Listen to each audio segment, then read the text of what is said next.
Et bonjour à toutes et à tous, très heureux de vous retrouver avec toute l'équipe de l'heure du crime, Justine Vignot, Laure Broulard, et puis aujourd'hui c'est Alexandre Caxan qui est aux manettes techniques de cette émission. À la une, vous l'avez entendu, vous avez d'ailleurs peut-être découvert cette affaire, ses tenants et ses aboutissants incroyables, le mystère de la baie d'Antibes, on va appeler l'affaire comme cela, l'histoire de ces os retrouvés par un pêcheur d'oursins, et puis après il y a des analyses ADN et on se dit mais est-ce que ce ne serait pas finalement, en tout cas est-ce que certains de ces ossements ne seraient pas d'un garçon qui avait disparu à l'âge de 17 ans en 1994, pas du tout dans cette région en Seine-et-Marne, donc c'est vraiment bizarre. Puis après les autres analyses plus fines encore qui viennent dire non, finalement on s'est trompé, c'est possible. On va parler de ça d'ailleurs tout à l'heure, de ces recherches sur les ossements anciens, les difficultés que ça pose aux spécialistes, avec le professeur Bertrand Lude. Il est directeur de l'Institut médico-légal de Paris, et nous l'aurons au téléphone vers 3 ans moins le quart pour nous dire justement comment est-ce que l'on fait scientifiquement pour essayer de faire parler des débris humains, des ossements humains, et en plus quand ils sont retrouvés sous l'eau, est-ce que ça pose des difficultés supplémentaires. Le dossier, on va l'aborder avec Cindy Hubert du service police-justice d'RTL. Bonjour Cindy. Bonjour. Merci d'avoir accepté cette invitation, parce que le service police-justice d'RTL évidemment a suivi cette affaire de près et ses multiples rebondissements. Donc on compte sur vous pour faire le point, pour nous expliquer comment on a pu se tromper aussi lourdement, et puis quel est l'état du dossier actuellement. On reviendra ensemble, bien sûr, sur l'histoire de ce garçon, Stéphane Hirson. On reviendra avec l'avocat de la famille, parce que si on se met à la place de cette famille, souffrir de la disparition de quelqu'un pendant près de 20 ans, apprendre que peut-être on a retrouvé une partie de son squelette, et puis apprendre ensuite que non, finalement on s'est trompé. Je compte beaucoup aujourd'hui sur maître Didier Seban. Bonjour maître. Bonjour. Pour nous dire comment ce dossier est arrivé, comment vous avez été amené à vous en occuper, et puis aussi peut-être de l'intérieur, de parler de cette famille. Et on aura un membre de la famille qui est en fait une cousine du disparu, de Stéphane Hirson, s'appelle Valérie Cormier, ma grand-mère. Elle se mobilise depuis le début, vraiment pour faire en sorte de glaner toutes les informations possibles sur ce qui a bien pu se passer à l'époque. Elle nous dira quel est son état d'esprit actuel. Elle continue à lancer des appels aux témoins. Nous les relayerons, bien sûr, dans cette émission. Voilà, vous savez à peu près tout pour le dispositif. Tout de suite, on va écouter un premier document RTL. Ce document date du 6 novembre 2013. Vous voyez, c'est quand même assez récent. Et c'est ce jour-là qu'on apprend successivement que 9 mois plus tôt, en février de la même année, on a trouvé ces fameux ossements dans la baie d'Antibes. Et puis c'est ce jour-là également qu'on apprend que les premières analyses ADN sur une partie, en tout cas, des ossements semblent révéler qu'ils appartiennent, ou que l'un d'entre eux appartient à ce garçon. Et c'est sur l'antenne d'RTL les explications qu'on va entendre maintenant de Damien Delceni. C'est donc par 10 mètres de fond au large du cap d'Antibes qu'une partie du mystère qui entourait la disparition de Stéphane Hirson a été levée. 19 ans après, un fémur portant son ADN a été découvert. On ne sait rien pour l'instant sur les causes et les conditions de sa mort, surtout que les enquêteurs ont d'autres énigmes à résoudre. Au même endroit, 2 autres fémurs, un morceau de mâchoire et un crâne portant l'inscription « Mort aux pédophiles » ont été découverts par les plongeurs. Ces restes n'appartiennent pas à Stéphane Hirson, mais à au moins 3 personnes différentes, non identifiées pour l'instant. Il reste encore beaucoup de mystères autour de ce cimetière sous-marin. D'autres plongées dans le même secteur vont avoir lieu pour tenter de retrouver d'autres ossements. Le cap d'Antibes n'a peut-être pas livré tous ses secrets. Voilà, alors Cindy Hubert, là, c'est à vous, parce que là, évidemment, Damien Delceni donne les explications qu'on peut donner ce jour-là. Et vous avez suivi le dossier par la suite. Qu'est-ce qu'on peut ajouter à ce que disait Damien à l'instant?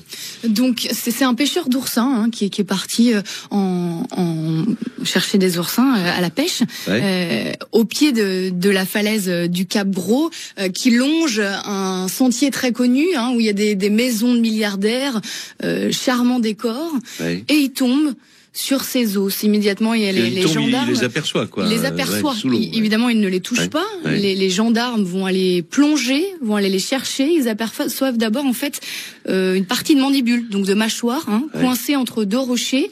Et ils vont finir par récupérer donc plusieurs ossements, un fémur, 2 humérus, un crâne, et donc cette partie de mâchoire. Ouais. On va analyser ces ossements. Et on va trouver. Alors la mâchoire, on n'arrive pas à savoir quel ADN il y a dessus. Ouais. Mais ces ossements appartiennent à 4 personnes différentes. D'accord. Donc ça vous confirme. 2 hommes, 2 femmes. D'accord. Et on a même pu, les spécialistes ont même pu cadrer pratiquement l'âge, ou en tout cas une fourchette d'âge, moins de 30 ans pour les femmes. Alors et moins de 30 ans pour les ossements et moins de 50 pour le crâne. Ouais. Alors avec une particularité sur ce crâne dont il faut parler maintenant. Alors sur le crâne, sur le haut du crâne, il y a une cible qui a été dessinée à l'encre indélébile et surtout sur le front du crâne, c'est marqué mort aux pédophiles. Et évidemment, c'est cette inscription qui va intriguer tout le monde. Alors, évidemment, la grande question qu'on se pose, c'est comment ces ossements sont arrivés là. Est-ce que on a découpé des gens en morceaux et qu'on a jeté leur corps en se disant que les poissons allaient les manger? Est-ce qu'ils ont été enterrés? Quelles sont les hypothèses qu'on a émises à l'époque? Alors, ce qui est très intriguant, c'est qu'il y a un seul os par personne. C'est ça qui est... Est-ce que ces ossements se sont retrouvés là ensemble par hasard? C'est un endroit où il y a de forts courants. Est-ce que depuis combien de temps on les a jetés? Est-ce que quelqu'un a déterré des os dans un cimetière et les a jetés là? Est-ce que c'est quelqu'un qui les a... sinistre blague, quoi, en fait. Ouais. Blague est difficile. Le mot blague est difficile à exprimer, évidemment. On s'est posé cette question-là, oui. Ou alors les eaux de ruissellement, peut-être aussi, avec les pluies très importantes qui avaient eu lieu. Est-ce qu'il y a un lien entre ces ossements? Quel est le lien entre ces personnes? Est-ce que ce sont toutes des personnes qui ont été un jour disparues? C'est évidemment des questions qu'on va se poser. Alors, évidemment, le premier rebondissement, il a lieu le même jour, puisque Damien Delceni faisait allusion, on l'a dit.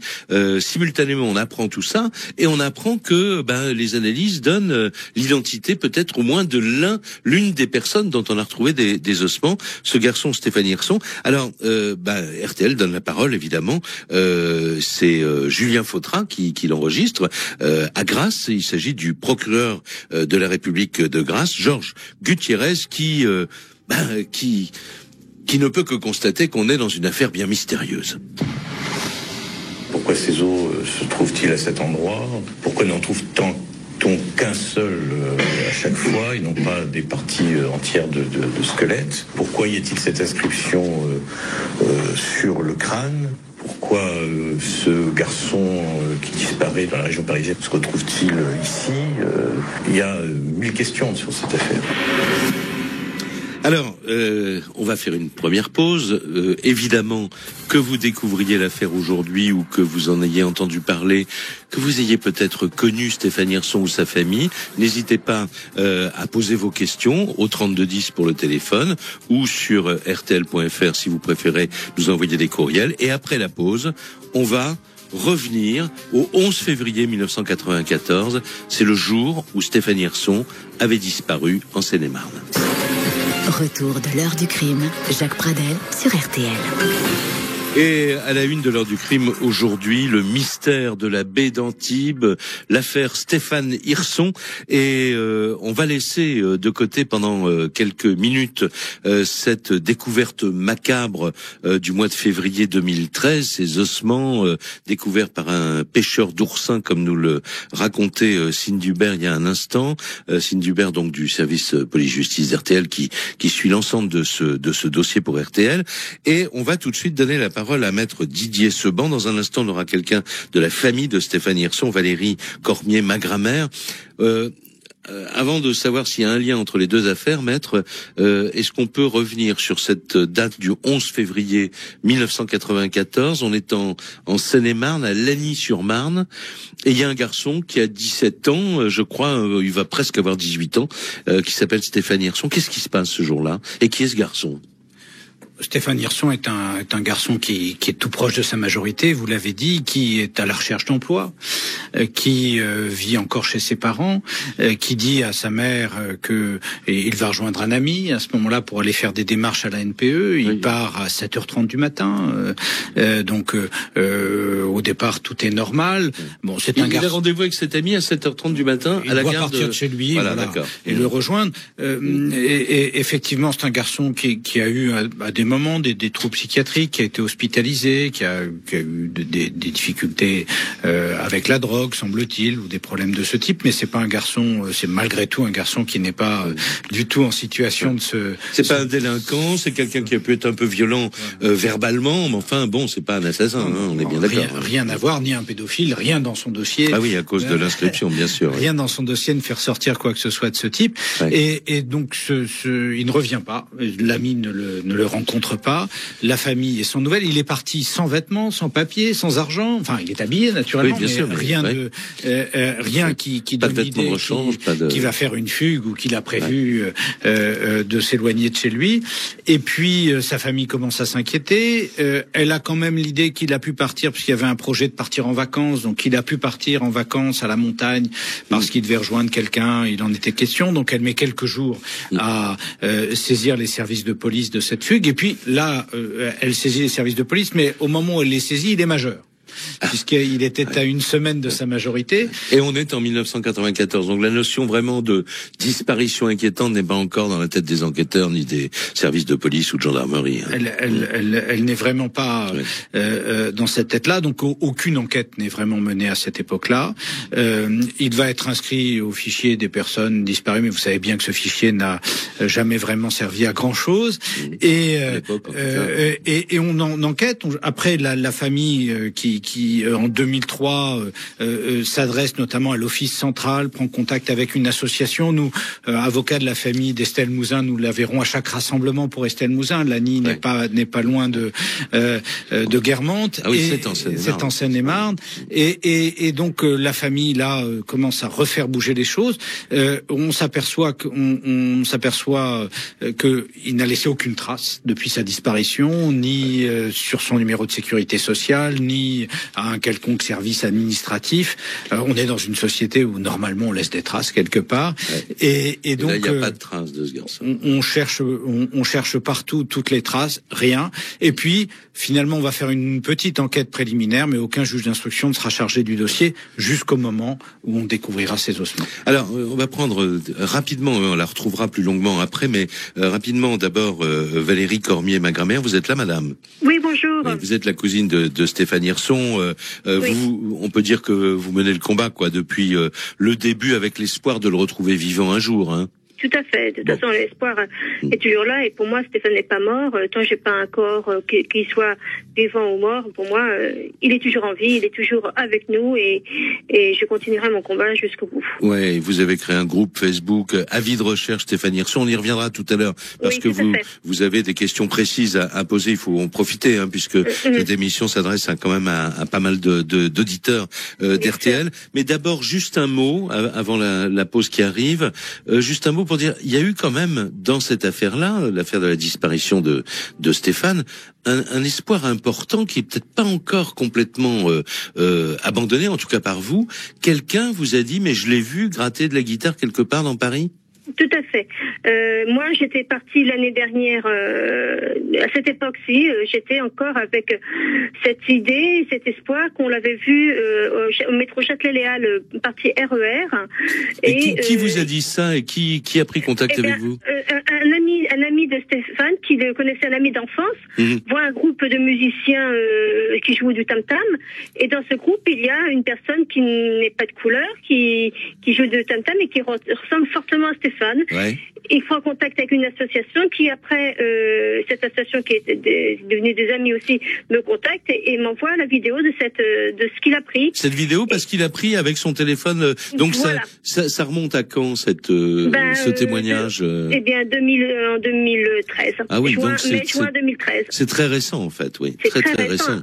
Et alors, la vidéo, vous l'avez vue, évidemment, vous? Oui, je l'ai vue, je l'ai fait circuler dans la famille et tout le monde était très interloqué. Qu'est-ce que vous en pensez? Il y a une ressemblance, quoi, pour vous. Il y a une ressemblance. Ouais. Mais ce garçon, qui est un ancien camarade de Stéphane et qui connaissait sa disparition, n'est pas allé l'interroger, n'est pas allé parler aux musiciens. Il était accompagné et il n'osa pas oser quitter la personne avec qui il était et il a juste eu le temps de prendre la vidéo. Depuis, moi, je suis montée à Paris parce que j'habite pas dans la région parisienne. Ouais. Je suis allée voir, j'ai vu ce groupe de tam-tam, mais je n'ai pas vu ce musicien-là. Ouais. Mon cousin, un autre de mes cousins est monté voir, un autre ami, bref, une autre association, voilà, plusieurs personnes sont montées, et à chaque fois qu'on est tombé sur ce groupe de musiciens, la personne qui ressemblait n'était pas là. Ouais, d'accord. Mais vous avez montré la vidéo aux autres musiciens, vous leur avez demandé? Non, j'ai pas vu parce que c'était difficile d'interrompre parce qu'ils n'arrêtaient pas de jouer au tam-tam et il y avait des filles qui dansaient avec. Donc voilà. Ah oui, d'accord. Donc vous vouliez pas interrompre un spectacle, quoi, en fait. Exactement. Ouais. Bon. Voilà. Bah, écoutez, peut-être que des membres de ce groupe nous écoutent, aussi. Oui, je joue pas du tam-tam 24 heures sur 24 dans le métro, S'écoute peut-être RTL, on verra. Donc je rappelle le téléphone, c'est le 3210. Vous pouvez aussi nous envoyer des courriels sur rtl.fr et on va vous retrouver, madame, dans quelques instants parce que vous avez un certain nombre de questions. On va évidemment évoquer avec vous les liens éventuels et ce que vous pensez de ce coup de théâtre. On a dit, mais les ossements, c'est l'ADN de Stéphane. Oui. Donc on revient à vous dans un petit instant. C'est gentil, merci. Retour de l'heure du crime, Jacques Pradel sur RTL. L'heure du crime consacrée aujourd'hui à ce double, triple, quadruple mystère, on ne sait pas, et une affaire qui va certainement avoir des développements dans les semaines ou dans les mois qui viennent. En tout cas, on peut l'espérer. Découverte d'ossements en hiver 2013 par un pêcheur d'oursins dans la baie d'Antibes.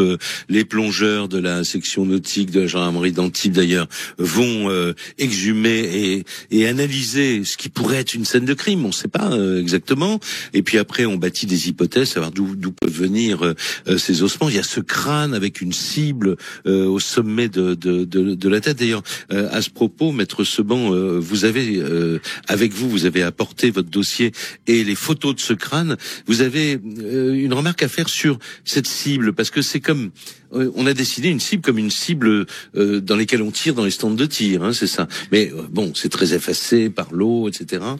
Oui, c'est très étonnant parce que ça a été marqué à l'encre indélébile, c'est-à-dire qu'on a voulu marquer les esprits, en tout cas dans l'espoir peut-être que ce crâne soit retrouvé. Il y a des plongeurs souvent dans cette baie d'Antibes. Enfin, on peut imaginer que ça n'était pas la première fois que quelqu'un passait par là, donc que ces ossements n'y sont pas depuis des années et des années. Et puis cette cible est vraiment sur le haut du crâne, elle est tracée avec une précision, je veux dire avec une volonté de mise en scène quelque part, qui fait penser à quelqu'un qui aurait quelques connaissances médicales même. Voilà, des connaissances médicales et des connaissances balistiques en fait.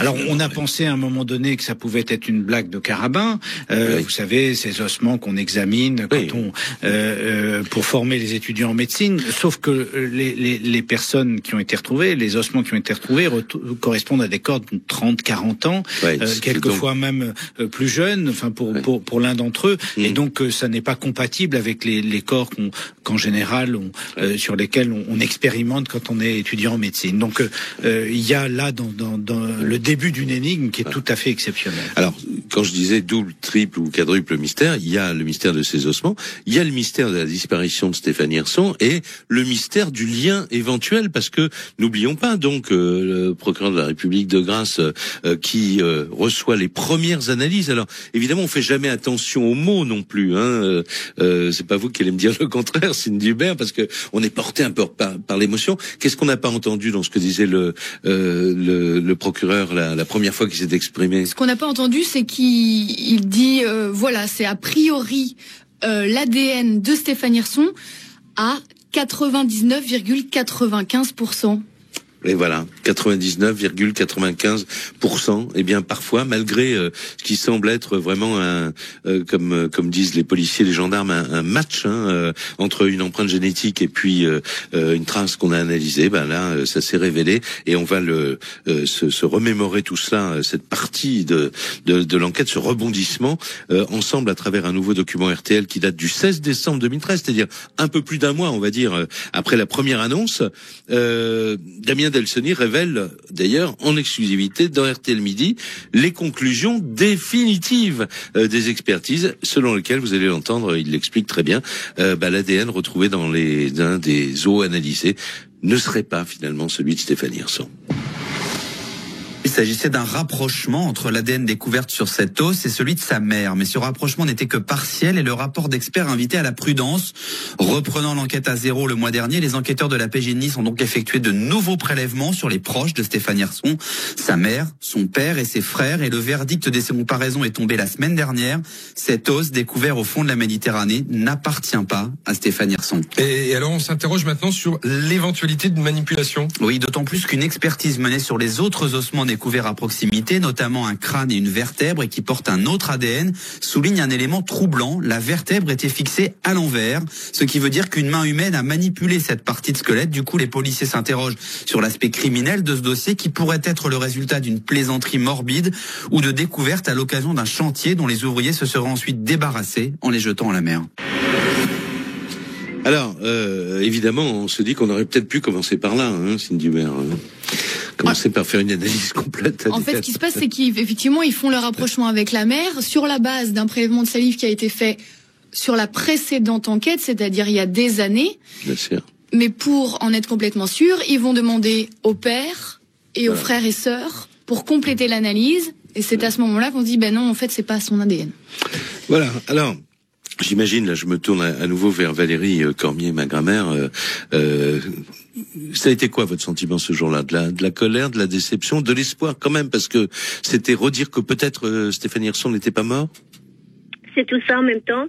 C'est surtout beaucoup de colère d'apprendre ça par les journalistes et pas du tout par la justice ou la police. Ah bon, vous l'avez appris d'abord par la presse, par la radio? Oui, et quand il y a eu quand on a dit que c'était plus lui, en fait, qu'on a dit non, c'est pas lui au mois de décembre, je l'ai appris aussi par les journalistes avant. D'accord. Donc voilà. Donc j'apprends plus par la presse que par la justice ou la police. Ça c'est un premier élément de colère et de qui est indélébile. Et puis là. C'est me dire de toute façon c'est pas possible. Pour moi Stéphane n'est pas mort. Je continuais et en fait j'ai bien raison. Il n'était pas mort. Enfin, ce cas ce n'était pas ce cas-là. Oui, allez-y, je vous en prie. Oui, et me dire que tout le monde, que j'ai eu même jusqu'à des condoléances de la part de personnes de droite à gauche, ça a été horrible pour tous. Des personnes qui ont contacté ma tante qui est en Espagne, ont contacté tout le monde pour nous dire tas de choses. Oui. Votre tante, c'est la mère de Stéphane. Qui ont été faites avant, effectivement, mais c'était pour déjà pour savoir où est Stéphane. Enfin, c'était pas une enquête réelle, mais voilà, on a analysé ma tante et Stéphane n'a que deux frères, elle n'a pas de sœur, donc c'était ça. Ouais. Alors, Maître Seban est avec nous ici à RTL au 22 rue Bayard. D'abord, qu'un laboratoire se trompe à ce point, ça reste quand même rare, j'imagine, non? Enfin, le laboratoire, il s'est pas trompé. C'est compliqué. Comment vous définissez ce qui s'est passé, maître? Peut-être une envie de communiquer trop rapide, dans cette ère de Twitter ou d'internet. C'est-à-dire que, évidemment, quand on a un résultat de ce type, quand ça match, comme on dit, il faut vérifier et il faut prendre le temps de vérifier. Alors, il y avait une petite phrase aussi à lire dans le rapport, dans le rapport du laboratoire. Mais il concluait quand même de manière suffisamment claire en disant « Il est donc vraisemblable que l'os objet du scellé provient d'un fils biologique de Madame Estelle Magraner, avec une probabilité de maternité de 99-95%. » Alors après, il y avait un codici qui disait il faut vérifier, reprendre de l'ADN, et on va vite en besogne, parce que pour la famille, c'est évidemment les montagnes russes. D'un côté, c'est le drame, l'annonce du drame, et puis d'un autre côté, c'est l'espoir qui reprend. Donc vraiment, je crois que dans ce domaine-là, la prudence doit être la règle, d'autant que dans l'image du public, l'ADN c'est la reine des preuves, et que si on a trouvé de l'ADN, c'est qu'on a trouvé la vérité. Oui. Vous parliez de montagnes russes à l'instant. On va parler des réactions de la famille avec Cindy Hubert dans un instant, mais d'abord on va entendre Cindy le point de vue que vous avez enregistré pour RTL de Claudine, qui est la tante de Stéphane. Alors ça, c'était après la première annonce, c'est-à-dire l'annonce qui disait il y a un lien à faire entre ce garçon qui a disparu depuis 20 ans et les ossements retrouvés dans la baie d'Antibes. On avait l'espoir, et puis là maintenant on apprend que il serait mort. Et dans quelles circonstances, de pas savoir, c'est encore pire finalement. Tout l'espoir est perdu. Mais c'est vrai que ça fait 20 ans. On pensait qu'il serait encore vivant, qu'il reviendrait un jour. Dans quelles circonstances, on n'en sait rien. On avait l'espoir. Et maintenant, l'espoir est fini. Donc on est anéanti. Et moi, j'ai surtout de la peine pour sa mère. Parce que maintenant, elle va se demander dans quelles circonstances il est mort. Et quand est-ce qu'il est mort. C'est ça le pire. Parce que pour l'instant, elle y croit pas trop. Peut-être qu'un jour, on saura quelque chose, mais quoi ? Mais je crois pas trop, Je crois pas trop. D'un mot, Cindy Hubert, vous qui avez donc interrogé tous les membres de la famille qui sont évidemment terrassés par tout ça, qu'est-ce que vous avez envie de dire? La plus touchée, évidemment, c'était sa mère qui est aujourd'hui en Espagne, qui dans les toutes premières années part à sa recherche dans les caves du quartier d'Orlyville, qui va explorer la gare du Nord et puis qui finalement tombe dans une dépression et part en Espagne. Et donc d'Espagne, elle a suivi ces rebondissements et elle aussi, elle a vécu ces montagnes russes et ça a été terrible. Oui, bien sûr. Alors, dans un instant, on reviendra à Valérie Cormier-Magramère. On reviendra également avec vous, maître Didier Seban, sur, maintenant qu'on a pris connaissance, en fait, de l'ensemble de ce dossier, qu'est-ce qui a bien pu se passer? Est-ce qu'il y a vraiment un lien entre les deux affaires? S'il n'y en a pas, qu'est-ce qui a pu se passer quand même pour Stéphane? On va voir ça ensemble dans un instant. L'heure du crime sur RTL. Alors, maître Didier Seban, je rappelle, est l'avocat de la famille de Stéphane Hirson. Vous suivez évidemment ce dossier de très près depuis de nombreuses années. Vous faites un lien ou pas, vous, entre la disparition de Stéphane Hirson et les découvertes en question? Écoutez, on veut qu'on nous explique, on veut qu'on vérifie, on veut qu'on cherche. C'est ce que souhaite la famille, puisqu'elle veut connaître la vérité, quelle qu'elle soit. Et donc, il y a sûrement encore des vérifications à faire. Et puis, comme vous le savez, nous sommes l'avocat de beaucoup de familles de personnes disparues et 4 personnes retrouvées non identifiées dans 4 ossements. C'est peut-être l'espoir d'élucider des disparitions inquiétantes ou des situations particulières. Mais là, pour vous, ça a levé le doute, finalement, ces analyses ADN. Effectivement, on peut penser que ça n'est pas lui. Alors ça, c'est un vrai espoir, parce que votre cabinet, on peut le dire, j'aime pas trop ce mot-là, mais en tout cas, vous défendez de très nombreuses familles d'enfants disparus, d'enfants. Là, on est avec un adolescent, un grand adolescent, un adulte, quoi. C'est plus rare. Et c'est très rare qu'on n'ait pas de nouvelles du tout, si la disparition n'est pas volontaire, non? Ça n'est pas si rare que ça, parce que pour les enfants, on va consacrer beaucoup de temps à la recherche. Pour les adultes, on les oublie vite, et c'est le cas de Stéphane. Il n'y a jamais eu d'instruction ouverte, sauf là, depuis la découverte de ses ossements. Il y a eu des recherches très faibles, et donc notre espoir, et l'espoir de la famille, c'est que l'événement qu'a constitué cette annonce, relance la volonté d'enquêter, de le retrouver peut-être vivant. C'est ce que vous disiez, Madame Magramère, mais aussi l'espoir de remonter la piste, de reprendre l'enquête au départ, de lancer des appels à témoins. C'est notre combat, parce que on sait que des années après, on arrive à retrouver la trace de personnes qui ont disparu. L'affaire des disparus de Lyon l'a montré ô combien. Bien sûr. Alors, on va faire une pause.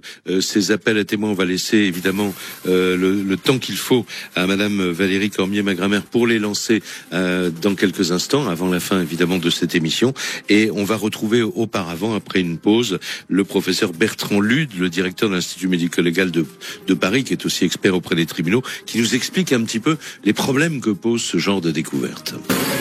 Retour de l'heure du crime, Jacques Pradel sur RTL. Nous allons tout de suite prendre en ligne le professeur Bertrand Lude. Bonjour monsieur. Bonjour Monsieur Pradel.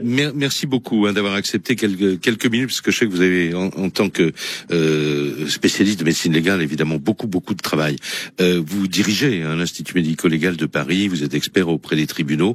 Qu'est-ce que vous pouvez dire à propos de cette affaire-là, sur les difficultés rencontrées par les différents analystes de ces ossements qui ont séjourné dans l'eau? Est-ce qu'on peut comment déjà savoir si c'est des os de femmes ou d'hommes? Combien de temps ils ont séjourné dans l'eau? Est-ce qu'on peut les dater, avoir une fourchette précise sur l'âge de leur propriétaire? Donc tout dépend des éléments osseux qui sont retrouvés, de leur intégrité et du nombre de pièces osseuses qui ont été retrouvées. Donc tout dépend vraiment du matériel qui est fourni aux experts pour qu'ils puissent se prononcer.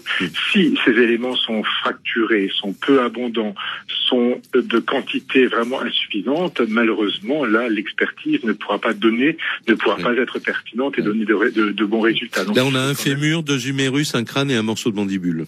Oui, voilà, ça, ce sont vous me le dites comme cela, mais il faut voir ensuite quelle est la qualité de ces os, s'ils sont érodés ou pas. Et à ce moment-là, par l'intermédiaire de mesures, par l'intermédiaire d'une étude anthropologique, on peut effectivement pouvoir dire s'il s'agit plutôt d'un homme, plutôt d'une femme. Mais ensuite, quand ça a séjourné dans l'eau, il est très très difficile de déterminer un délai post-mortem, donc le temps que ces pièces osseuses ont séjourné dans l'eau, et ensuite, pour avoir des identifications génétiques, l'eau est également un milieu dans lequel l'acide désoxyribonucléique se dégrade assez rapidement. Donc tout dépend un peu de la qualité de ce qui a été trouvé. Et sur la datation alors des ossements, c'est-à-dire de dire est-ce que c'est des ossements qui remontent à 5, 10, 15, 20 ans, 50 ans?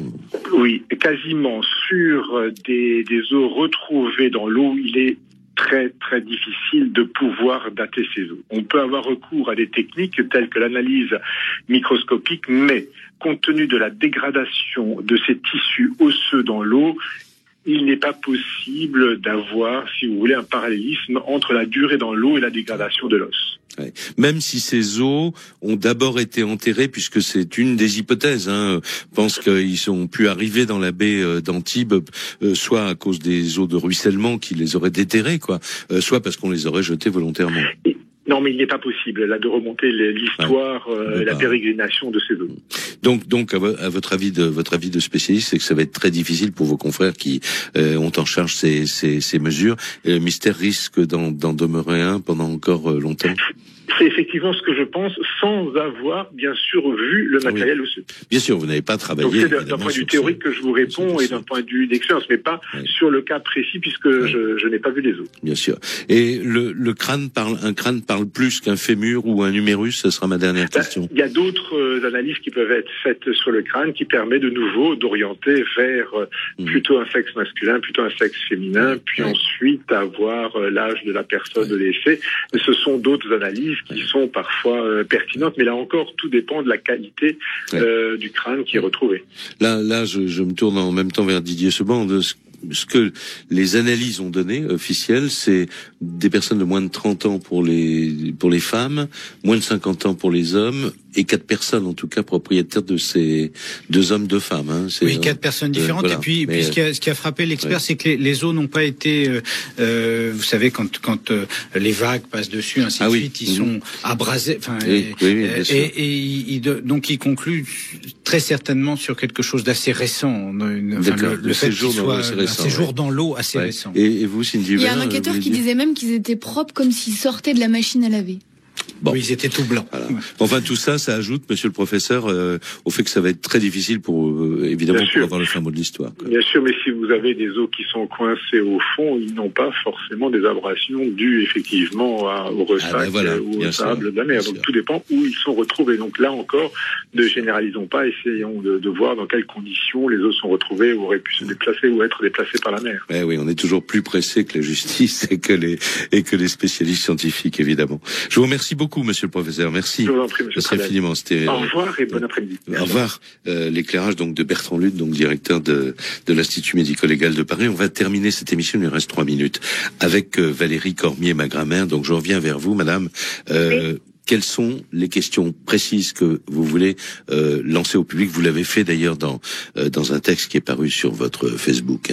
Moi déjà, savoir pour juste revenir 2 minutes, 30 secondes sur l'histoire des os qui n'appartiennent pas à Stéphane, mais la personne qui a dit que c'était Stéphane avec certitude, j'aimerais savoir qui est cette personne, parce que franchement, c'est au-delà des mots polis qu'on pourrait dire sur ce que ça a été dit et fait, du fait que ce n'est pas Stéphane.